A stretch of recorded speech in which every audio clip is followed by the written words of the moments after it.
it's okay for you to sleep in the street, it's okay for you if it's cold, it's okay, then you can't feel for them because it's okay for you. No, you can't, because you still remember that you don't feel bad about it because of your practice, but you still have the wisdom to see that those people don't practice. Do you see what I mean? Yeah, but it's harder for you to... I don't think so. This you have to be careful, because it's true what you're saying, it's a trap. You know, when you practice a few more years, then you, all of a sudden, all these problems that before were so big, you go like, oh, you know, just think about impermanence, and this, all is empty, and all this. And you lose empathy for the being. So never forget, these people, then you remember how it was for you before you started with your practice. You go all the way back there. You see what I mean? Yeah. And then you see, we have compassion for beings that like obviously suffer. The poor, the downtrodden, people who don't have a home, don't have a job, and all this. This comes more or less natural. But how much empathy do we have for rich people, for beautiful people, for successful people, when they come and say, I'm depressed and I'm panicking? Where is our empathy then? Where? Is it there? Is it there? It's challenging. Huh? It is challenging. Very challenging. If we're honest, it's very challenging. Not to kind of jump on them and say, hey, but look at all the things you have, you should be grateful, and look, because, you know, we go, if I would have their situation, I would be happy. If I had their money, if I had their looks, if I had their, you know, being successful, I would be very happy. That's what we think. And they show us that it's not true. How dare they? How dare they not be happy? How dare they not be grateful? This is what if we look what we think when they start. When somebody like this comes to you to complain, please look at what you're thinking. Honestly. Do you have the same kind of thing, oh, may they be free from that suffering, than you have for somebody that's just broken a leg? Where we can see the physical suffering? Do we? If you say yes, fantastic, because that's what you should. Because then you have really understood that looks, money, being rich, being famous, has no cause for happiness. It can be a condition.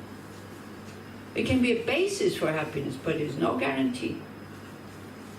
So then you can calm them down and say, yeah, it's okay, even though you're rich and you're wonderful and beautiful and you are very successful, I understand you can still have depression and you can still be full of fear. Because happiness is inside, it's not outside. But if you are somebody like this, rich, beautiful, famous, I advise you not to go around complaining too much, because you will meet anger. I don't know if anybody has made, if you've never had an experience like this, you asked for some support, and you wanted to share your worries or something, and then the person says, what are you complaining about? Look at all the things you have. You've never made that experience. Yeah. How does it feel? How does it feel? See, if you have physical suffering, then people understand this is suffering. Mental suffering, other people should not have, especially when they're rich, beautiful, and famous. There's a clear understanding that we don't understand suffering. We understand suffering of pain, but we don't understand suffering of change. So this is the next step for compassion. That you even have compassion for the very rich, very successful, very happy people, because you understand it will end for them also. And then going, falling from high to low, boy, that's painful. If you've been low all the time, no big deal. Because you got used to that station where you are, the level. Yeah? If you fall from very high to low, old people's homes, parents' homes, nice word, it's the same thing. It's an old people's home, parents or no parents, whatever. How many happy people do you find in there? Do you ever go to parents' homes where the very rich are? You should. and try to find the happy people there. Sometimes they're even more unhappy than the ones who are, not so comfortable. Because they fell from very high. They lost their mind, they lost their intelligence, they lose their partners to show that how intelligent they are in their conversations because nobody is listening to them. They lose control. And money and famous gives you some kind of illusory control over others because people go along with it.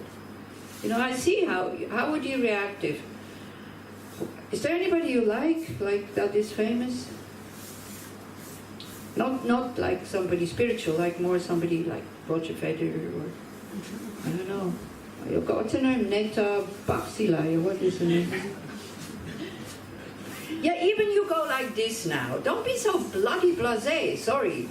She would come in here, you would be different than when a total nobody comes in here. Of course. You would react to her. Why? Because she's famous. She's great, yes. So this is what I mean. It's like, it's not like, oh, I wouldn't care. You would go home and say, imagine who was on the course. And you would kind of, some of her fame would glow out of you. Whereas if you go home and say, oh, imagine Laura Kennett was on the course. Yeah. You see, we give them that power. That's the problem. We treat them differently. Richard Gere once stepped on my knee as he was walking into the crowd at the Dalai Lama's teaching.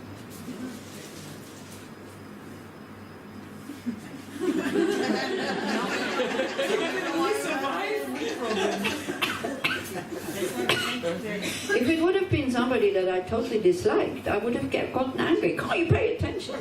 Do you think I said that to him? Hello.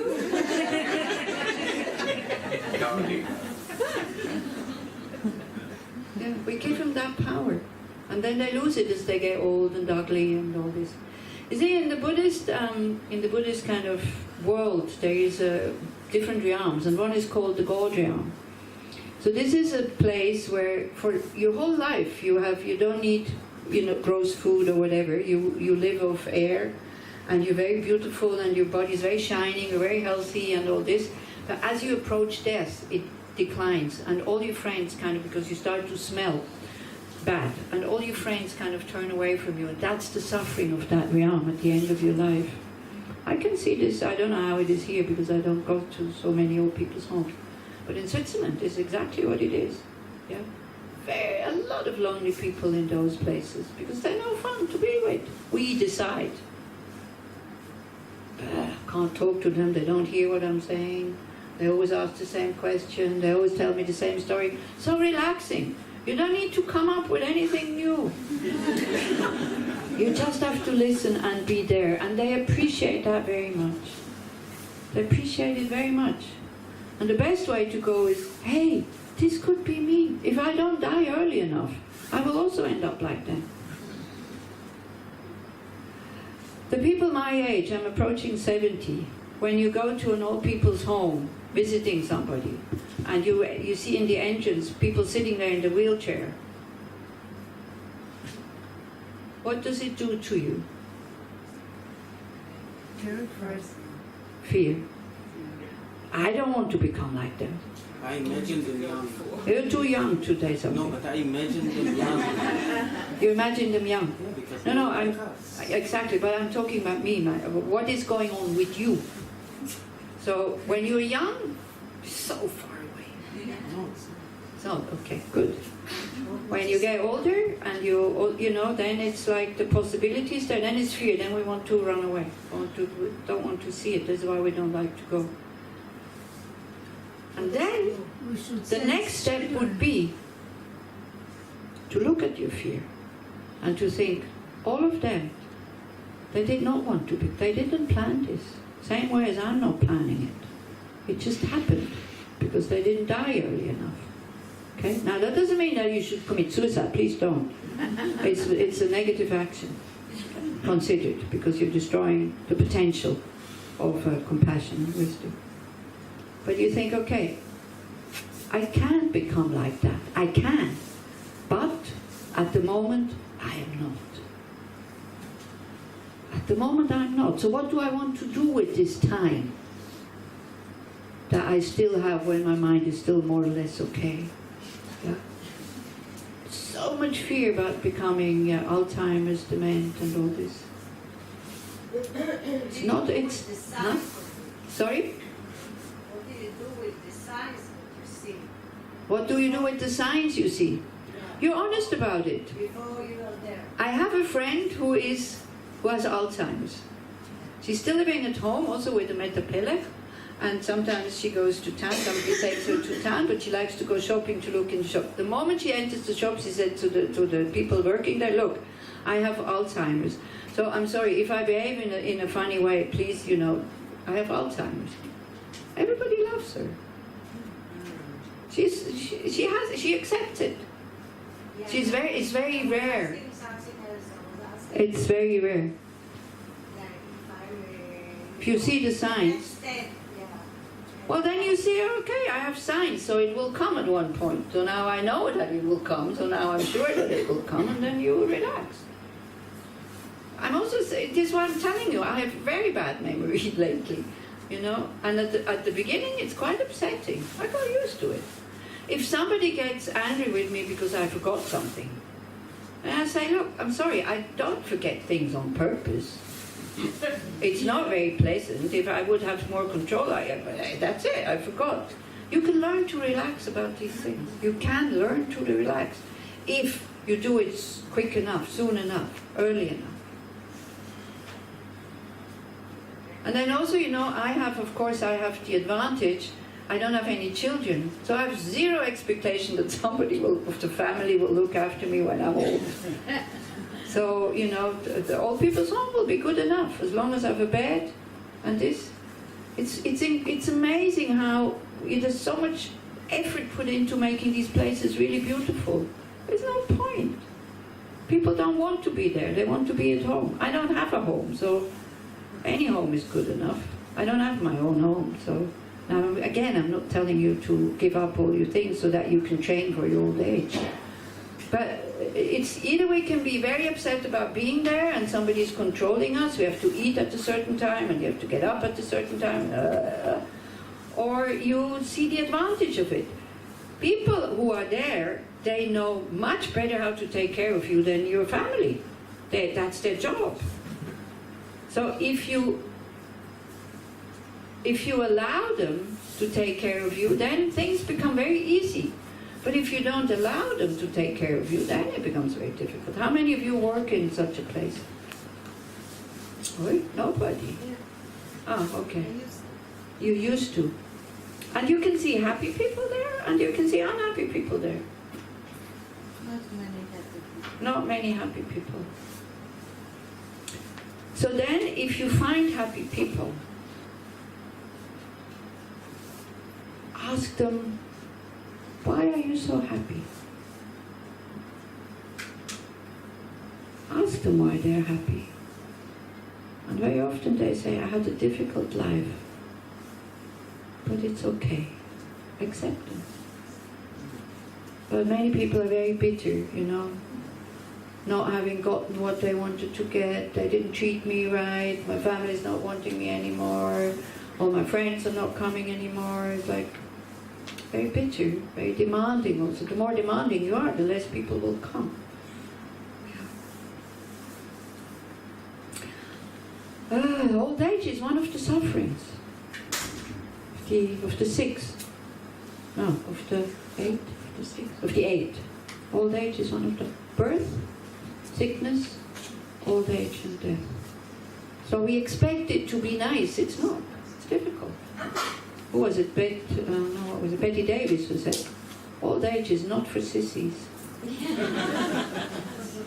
Everything becomes more difficult as you get older. So if you want to keep up your activity and what you did until now, then it's a lot of suffering. If you just accept and say, okay, I can't go climbing, I can't go climbing anymore, I can't go skiing anymore, I can still ride a bike. It's okay. We can learn to be content. Contentment doesn't, you see, we think we can be content when I have what I want. It's not like this. We can learn to be content with what we have. Because why? Because it could be so much worse. I remembered when the Dalai Lama was in Switzerland and there was this thing with scientists and doctors and, you know, all the high people there in Lausanne from the university. And they were talking about death and dying. So one of the professors said, well, you know, it is so terrible in the West, so many people have to die in hospitals and they're not dying at home. And then the Dalai Lama looked at them and said, what's wrong with you guys? Be happy that you have hospitals. I live in a country where people die in the street because nobody wants them. Oh. Yeah. But when we already know now, I don't want to go to an old people's home, then of course it will be suffering. And the more you have, you know, you have all these things and you have to make decisions, what you're going to take to your little small room. It's like, oof, difficult. So if you already give away a lot of stuff now or you don't buy it while you're still young, no need to make all these decisions. You might lose your intelligence, but I think it's still possible to have a good heart, to be appreciative to the people that look after you, if you train now. If you want to train it then, it's too... I have a friend also, again, very rich. Because of the money, can order anybody around, that's what she does. So people work for her because she pays. And she will have to go to a home because she doesn't have children also. Because she's losing her eyesight. She's getting blind. It's very frightening. You get older, she can't walk so well anymore, and on top of it, you don't see anymore. So she panics. I don't want to go there, there's nobody to talk to, all these Swiss people only interested in material things. She is also. Yeah, it's like this whole thing, you know. I didn't say it to her. Also, I can say that because none of you knows who it is, so this is why I can tell you the story. And the panic, you know, sleepless nights. She knows she has to go. She refuses to go. I said, you cannot calm down until you make the decision to go. And she said, I can only make the decision when I'm calm. Impossible. So we talked and talked and talked and talked, and then, so I said, you know what, because she's been traveling all around the world. She has so many stories to tell. She has a lot of pictures. I said, how about instead of kind of these people who are there, they can't do anything for me, how about you start to think, when I go there, what could I do for them? Should have seen her face, totally kind of lifted up. Ah, oh yeah. But then again, I don't want to go there. But at least there was a short moment of a possibility to look at it in another way. But she's 85, so transforming her controlling and kind of ordering mind, very difficult. Very difficult. So none of you is that old, so we still have time. Okay? All right, so can we do the meditation? Oh, it's already 9 o'clock, I'm sorry. I kept you. Now, if we turn off the light and we wait a little bit, you will get used to very little light. Because the light for the meditation is a bit too bright. Oh, wonderful. Yeah, wonderful and not wonderful. And you will get used to it, actually. How is it for you at the back there? Do we need to turn that one off also on the chairs, or are you okay? If you are okay, we leave it because it's not so bright. Is it disturbing you, the ones who are sitting on the back? No, okay. Also, some people are going to the toilet, that's good. So if we can make but a silent, maybe 5 minutes break if you need to go to the toilet, because we've been here since 2 hours already. So stand up, shake your legs, relax, stretch your limbs. If you need to go pee-pee, You're very welcome to go to my room. It's 82. It's open. You know, use whatever toilet is nearby. I think all the rooms are open. You don't need to go to your room, to your toilet. Just go to one of them. They're all the same. And it's not yours anyway. It belongs to Yechiam.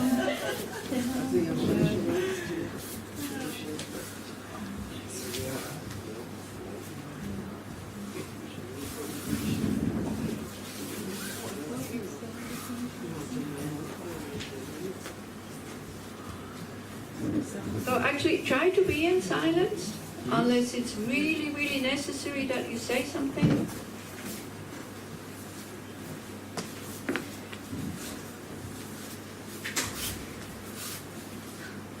And the meditation will not last that long.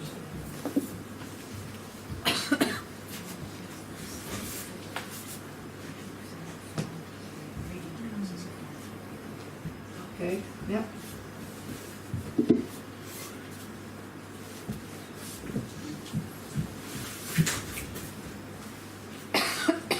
In the compound here or in here? Either in the compound or like in the area. Mm-hmm. Okay.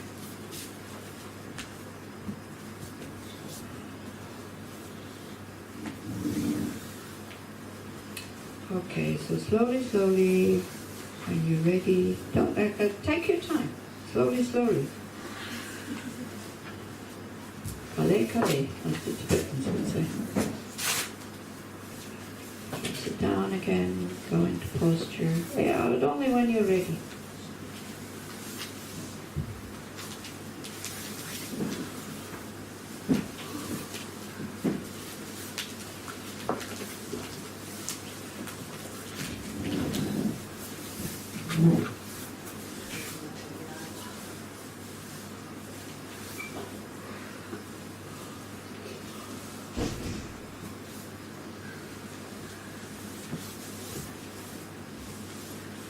And if you're already sitting, you can start really slowly to connect with the body, to feel totally at ease.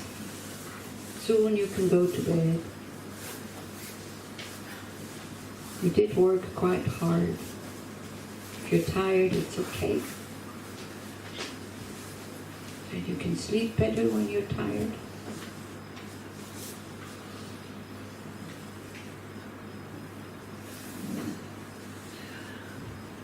You do whatever method of stabilizing the mind you want to do. You do.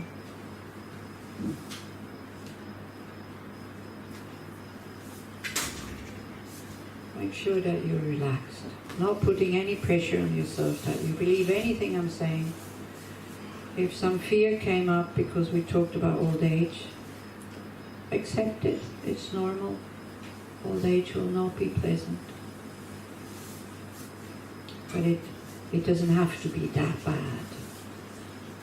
If we're starting to take good care of the mind now and generate a good heart.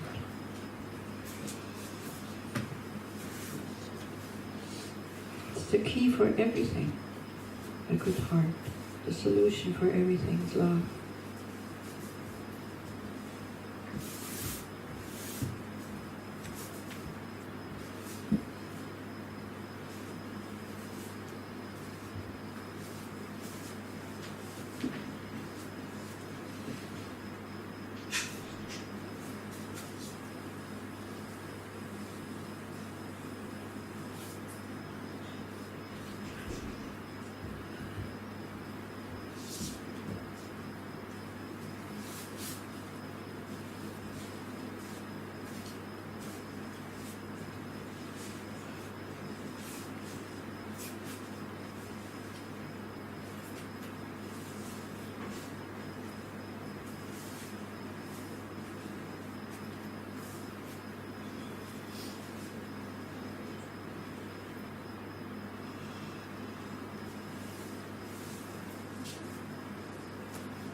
Okay, so for a short while again, just put your awareness on your breath and on your body sensations, wherever you can feel them.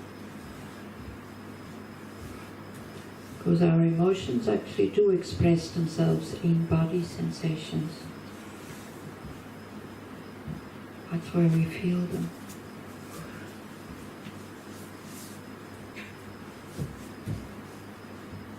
And your open heart totally accepts whatever is there. Be it relaxed and open, be it frustrated, angry, fearful, bored, whatever. Try to see the dynamic of all these emotions, how they change,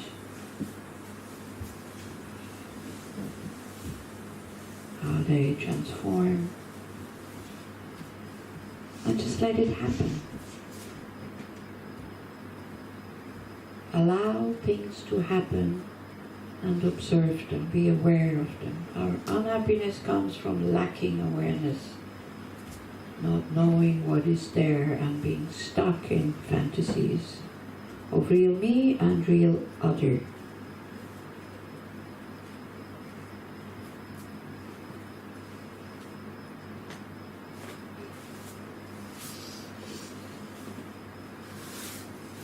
Just as much as possible.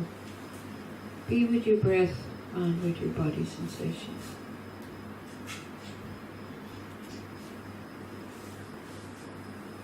Like feel the air coming in and out. Your nostrils gives a little pressure. Feel the abdomen rising and falling. Know that you're sitting either on a chair or on a cushion.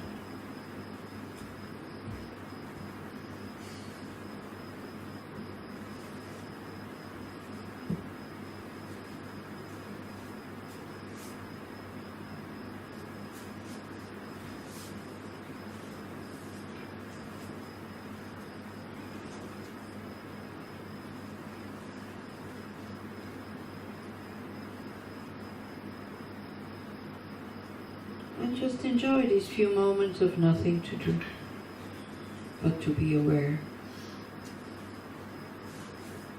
and to observe in a relaxed but awake way.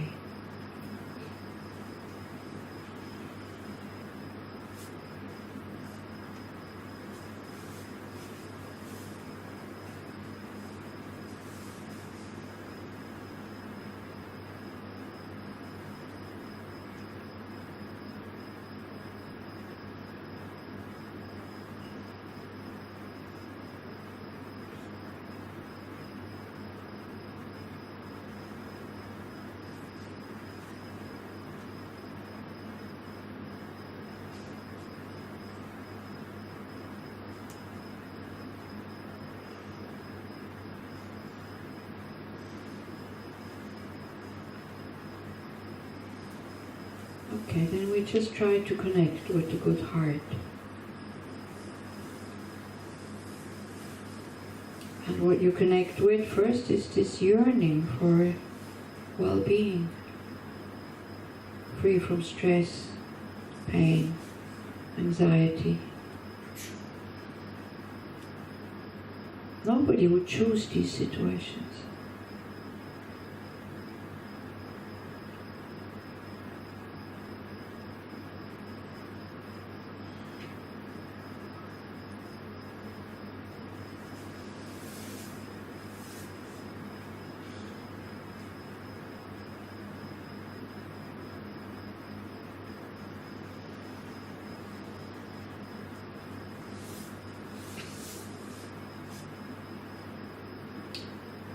And then for the beginning, we just concentrate on ourselves. Wouldn't it be wonderful if I had happiness and the causes of happiness? Again, if you don't want to think it, that's fine.